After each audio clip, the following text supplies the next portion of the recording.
Baik, perkenalkan saya Ridwan Indra Gustianto dari UT Jakarta dengan Prodi Sains Data dengan nomor mahasiswa 05350781.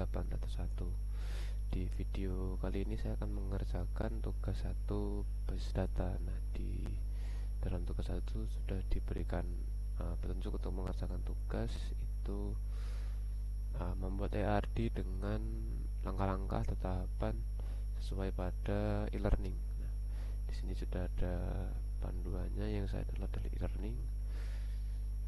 Untuk tahapannya adalah mengidentifikasi seluruh entity, menentukan atribut, menentukan seluruh himpunan atau foreign key, menentukan deklarasi, melengkapi himpunan identitas dengan relasi dengan atribut lainnya dan deskripsi key. Nah, kita mulai saja. Di tugas kali ini kita akan membuat ERD untuk Stono Rental dengan beberapa entity, yaitu mobil dan customer.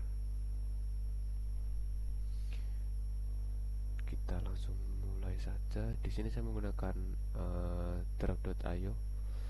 Saya menggunakan entity relation dan menggunakan tipe tabel.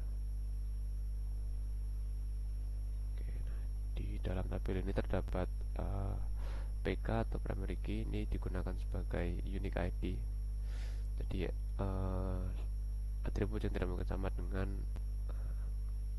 satu data dengan yang lainnya. Nah, di dalam entity yang pertama yaitu mobil, kita masukkan namanya mobil. Terdapat atribut kode mobil, jenis mobil, tahun mobil, dan harga sewa. Nah, di sini yang tidak mungkin sama adalah kode mobil. Jadi kita gunakan kode mobil sebagai unique ID. Kita masukkan ID kode mobil. Lalu untuk atribut lainnya yaitu jenis mobil, tahun mobil, dan harga sewa. Oke, selanjutnya kita buat entitas yang kedua yaitu customer. Di entitas customer terdapat beberapa atribut. Customer harus terdaftar selalu menggunakan formulir customer, data nomor KTP. Nah, nomor KTP ini tidak mungkin sama satu orang dengan yang lainnya, jadi kita gunakan sebagai unique ID nomor KTP. Selanjutnya nama, nomor telepon, dan alamat. Oke, nah entitas yang ketiga yaitu sewa sebagai penghubung dua entitas tadi. Kita buat entitas ketiga yaitu sewa. Di dalam sewa terdapat nomor sewa. Nah, nomor sewa tidak mungkin sama, jadi kita buat sebagai unique ID nomor sewa. Kemudian tanggal sewa, tanggal kembali, dan denda. Jadi di dalam data sewa terdapat ID nomor sewa, tanggal kembali, dan denda. Nah, selain itu harusnya terdapat nama customer yang akan menyewa dan mobil apa yang disewa. Jadi kita tinggal memanggil data dari dua entitas tadi dengan menggunakan foreign key. Jadi kita memanggil data dari dua entitas tadi. Kita masukkan foreign key. Yang kedua adalah mobil. Di sini kita tinggal memanggil data dari customer. Kita gunakan ID KTP. Lalu yang kedua adalah ID kode mobil. Nah, jadi kita daripada menginput ulang nama-nama dari customer dan mobil, kita tinggal memanggil datanya dengan memanggil unique ID tadi. Jadi ID nomor sewa kita panggil, terus ID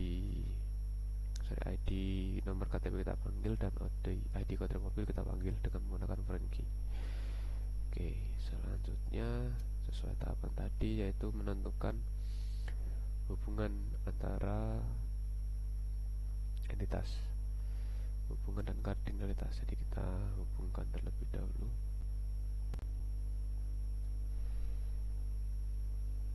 Oke, nah di sini saya menggunakan anak panah saja untuk menentukan kardinalitas. Selanjutnya kita tentukan kardinalitas antara customer dan sewa. Tentunya satu customer dapat melakukan nol atau tidak menyewa, atau mungkin menyewa beberapa kali. Jadi kita tentukan atau kita set kardinalitasnya sebagai 0 to many, jadi 0 atau banyak penyewaan. Nah, sedangkan di dalam satu sewa minimal harus terdapat satu customer dan hanya boleh satu customer, jadi tidak boleh lebih dari satu customer. Jadi kita set 1 to 1. Oke, untuk hubungan antara mobil dan sewa. Baik, untuk mobil dan sewa itu mobil boleh tidak disewa atau mungkin disewa beberapa kali.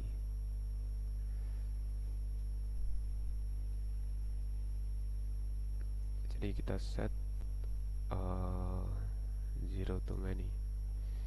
Selanjutnya untuk sewa dan mobil itu pasti dalam satu penyewaan minimal harus terdapat satu mobil atau lebih. Jadi kita set 1 atau many. Jadi di dalam kasus ini kita perbolehkan orang untuk menyewa satu atau lebih mobil dalam sekali penyewaan. Oke, jadi 1 to many. Tadi untuk mobil sewa, ya benar, jadi mobil bisa tidak disewa atau mungkin disewa beberapa kali di dalam daftar ini.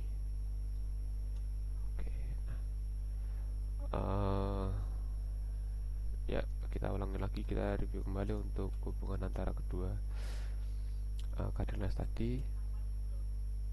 Jadi customer itu boleh tidak menyewa atau zero, atau menyewa beberapa kali atau ini di dalam daftar sewa ini. Nah, sedangkan dalam satu daftar sewa itu hanya boleh terdapat satu customer, tidak boleh lebih. Jadi 1 to 1 dalam satu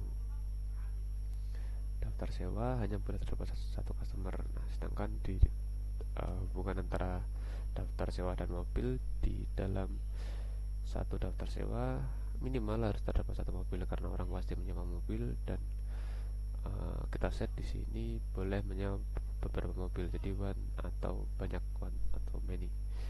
Sedangkan dalam mobil terhadap sewa, yaitu mobil boleh tidak disewa atau zero, dan bisa disewa beberapa kali atau bisa masuk dalam daftar sewa beberapa kali. Itu kesulitan bagi saya adalah menentukan kardinalitas tiap hubungan antara entitas. Jadi mungkin harus direview berulang seperti yang saya lakukan tadi agar lebih pasti. Oke, mungkin sekian dari saya. Jika ada yang kurang atau kesalahan pengucapan, saya mohon dimaafkan. Jika ada yang bisa dikoreksi, mohon dikoreksi. Sekian dari saya. Selamat siang.